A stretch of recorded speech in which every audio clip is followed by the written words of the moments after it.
एक विशेष अभियान की शुरुआत की है, क्या अभियान है और किस तरीके से जो वक्फ बोर्ड है इसको अंजाम देगा? अभी बोर्ड की बैठक में कल हम लोगों ने निर्णय लिया है। निर्णय ये लिया है कि जितने हमारी मस्जिदें हैं उसको सेटेलाइज कराना, मास्क बांटना, जितनी स्लम बस्तियाँ हैं जो लोग सक्षम नहीं हैं उनको मास्क सेटेलाइज हम लोग मुहैया भी कराएंगे और इसमें जो भी खर्च लगेगा उसको बोर्ड ने कल अप्रूवल दे दिया है। और जहाँ तक आइसोलेशन वार्ड का है तो पहले भी हम लोगों ने सरकार में जितनी बिल्डिंगें हैं बिहार में उसको हम लोगों ने हैंडओवर करने के लिए लेटर दे दिया है। कल माननीय मुख्यमंत्री जी के यहाँ से भी एक लेटर हमको प्राप्त हो गया। उन्होंने स्वास्थ्य विभाग के प्रधान सचिव को अवेलेबल करा दिया है। इस महामारी में हम लोग बढ़ चढ़ करके हिस्सा लेंगे कि इंसानियत सारे मामलों से ऊपर उठ करके इंसानियत कायम रहे, इसके बाद ही सारी चीज़ें। देखिए, ये अचानक महामारी जो आई कोरोना वायरस को लेकर के, वो एक्चुअली हम लोग लगातार इसके लिए स्वराज से जब से आए 23 मार्च के बाद से जब एक मीटिंग हुई उसमें ये डिसाइड हुआ, उसके बाद से हम लोगों की जवाबदेही खास करके बढ़ जाती है चेयरमैन होने के नाते वक्फ बोर्ड की, क्योंकि जितनी धार्मिक मुस्लिम धार्मिक दायरे हैं सब हम लोगों के अधीन आते हैं, सब वक्फ की प्रॉपर्टी होती है। तो लगातार हम लोगों ने ये पेपर में देख करके इलेक्ट्रॉनिक मीडिया के माध्यम से ये मैसेज देना किया कि अभी हमारी जवाबदेही बढ़ जाती है और लगातार शौबरात से लेकर के उसके बाद से रमज़ान आए और लगातार हम लोगों ने लिफलेट बंटवा करके मस्जिदों में ऐलान करा करके और जा कर के ये समझिए कि जितने हमारे रिसोर्सेज हैं, जैसे हमारे पास कौन कौन से रिसोर्स जो धार्मिक स्थान है जो हमारे केयर टेकर है वहाँ, जैसे उस प्रबंध समिति के सेक्रेटरी हैं, मुतवल्ली हैं और वहाँ जो इमाम हैं जो नमाज पढ़ाते हैं और जो अजान देते हैं, उन लोगों को भी हम लोगों ने कॉन्फिडेंस में मीटिंग कर करके लेने का काम किया और उन लोगों को भी ये बताया कि चलिए अच्छी बात है ये कि इसमें आप लोगों ने पहल की और उनका शुक्रिया भी अदा किया और उनको लगातार जो हमारे यहाँ रजिस्टर्ड प्रॉपर्टी मस्जिद है उनके इमाम को भी हम लोगों ने लगातार वजीफ़ा देने का काम किया, जो अजान देते हैं उनको वजीफ़ा देने का काम किया। एक काम अभी और हम लोगों ने किया है कि इस तरह की जो धार्मिक स्थलें हैं जो कहीं ना कहीं जिसको देख रेख नहीं हो पाता है, तो कल हमने एक हमारी बोर्ड की बैठक की, उसमें हम लोगों ने खादिम रखने का काम किया। हमारे अपने रिसोर्स हैं, बहुत सारी प्रॉपर्टियाँ हैं। अब मेरा ये हमने आदेश किया है पूरे बिहार में जितनी मस्जिदें हैं वहाँ जो नमाज़ पढ़ने सोशल डिस्टेंसिंग का मेंटेन करके जो नमाज़ पढ़ रहे हैं उनको मास्क मुहैया कराया जाए, वो एबल कैपेबल नहीं है, और उसके बाद से उनको पूरी मस्जिद को साफ़ सुथरे तरीके से समय का ध्यान रखते हुए उसको सेटेलाइज किया जाए। और ये भी अपील है कि जो 60 साल से ज़्यादा की उम्र है वो मस्जिद न जाए और फ़र्ज़ नमाज अपने घरों में पढ़ें। जो 13-14 साल के बच्चे हैं वो बच्चे भी न जाए। लगातार हम लोग इसको समाज हित में लगातार ये कोशिश कर रहे हैं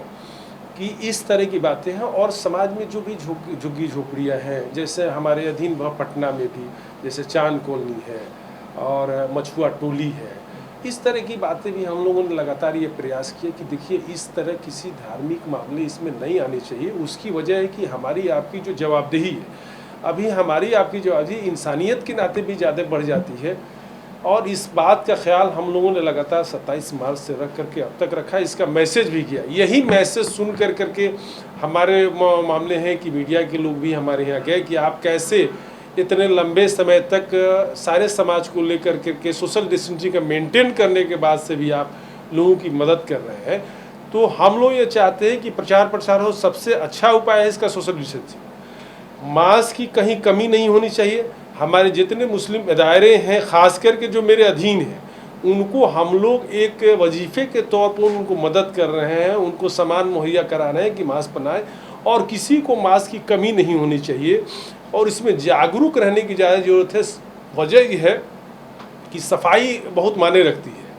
तो ख़ास करके हम लोग कह रहे हैं कि जो बुज़ुर्ग आदमी हैं वो घर से ना लिखे, उनका ख़ास ख्याल रखा जाए, जो बच्चे हैं उनका भी ख़ास ख्याल रखा जाए। और एक चीज़ बड़ी आपके माध्यम से बताना चाहते हैं कि एक तबका जो है जो बुद्धिजीवी वर्ग का एक तबका जो अपने घरों में सिमटा हुआ है वो समझ रहा है, लेकिन ये भी बताने की ज़रूरत है कि अचानक आजकल भीड़ जो है बच्चों की और बड़ों की रोड पे दिख रहा है, ये हमारे लिए घातक है। इसलिए इंसानियत के नाते हमारा जितना हो पाएगा, अभी हमने आपको आइसोलेशन वार्ड के लिए पटना में बड़ी बड़ी जगह दी है। अभी हमारे पास कल ही मुख्यमंत्री जी का एक लेटर भी आया है, हमने डगमंगला चौराहे पे देने के लिए जितनी जगह हमारी अवेलेबल है, जिसमें इन सारी चीज़ों का खास ख्याल रखा जा सकता है, लोगों को रखा जा सकता है, सफाई का ध्यान दिया जा सकता है। तो जो हमारी धार्मिक इदारे हैं उनके पास भी फंड की कमी नहीं है। तो जो जिस इलाके में धार्मिक इदारे हैं, अंजुमने हैं, वक्फ एस्टेट हैं, उनको हम लोगों को सेक्शन में ये पावर है कि उनको गाइडेंस दे कि इस मामले को कोरोना वायरस को लेकर के अपने इनकम का 10% जो पैसा है, जैसे हमारे यहाँ किसी वक्फ एस्टेट में 10 लाख रुपया इनकम है तो उसका 1 लाख रुपया इस मामले में आप खर्च करें। इसके लिए बोर्ड ने पहले ही अप्रूवल दे दिया है कि उनको किसी तरह की कानूनी अड़चने ना आए। तो इस तरह की बात, और इस बात का हम लोग लगातार ये प्रचार प्रसार कर रहे हैं कि इसमें जाति, धर्म और पार्टी पॉलिटिक्स से ऊपर उठ करके अभी सबसे बड़ा मामला है इंसानियत का मामला है। जब इंसानियत बचेगी तब सारी चीज़ें रहेगी। इसमें अहम रोल जितना हो सकेगा बढ़ चढ़ करके हमारी जितनी टीमें हैं, हमारे जिला औकाफ कमेटी से लेकर के सदर सेक्रेटरी से लेकर के मुतवल्ली से लेकर के मस्जिद में जो इमाम हैं उनसे, मुअज्जिन हैं उनके, जो हमारे खादिम हैं वो, हमारा जिला अल्पसंख्यक कल्याण पदाधिकारी नोडल अफसर हैं वो, वह बोर्ड की पूरी टीम है। ये लगातार लगी है कि इसमें किसी तरह की कोई दिक्कत नहीं हो और इसमें पैसे की कमी हम लोग अपने स्तर पर नहीं होने देंगे। इसके लिए स्पेशल कल बोर्ड की बैठक रखा है कि कोरोना वायरस को लेकर के जितने खर्च होंगे हम अपने लिमिट के हिसाब से पहली प्राथमिकता जो है इसी पर खर्च करेंगे। इसके लिए बोर्ड ने कल अहम बैठक में ये निर्णय लिया। आधुनिक अस्पतालों में से एक NSMCH multi speciality 350 bedded hospital, अनुभवी डॉक्टर एवं ट्रेन्ड पैरामेडिकल स्टाफ, विश्व स्तरीय सुविधाओं के साथ अत्याधुनिक ऑपरेशन थिएटर, ICU, NICU, निशुल्क OPD परामर्श, 24 घंटे इमरजेंसी सर्विसेज और जटिल गर्भावस्था का इलाज। Netaji Subhash medical college and hospital, Amhara, Bihta, Patna.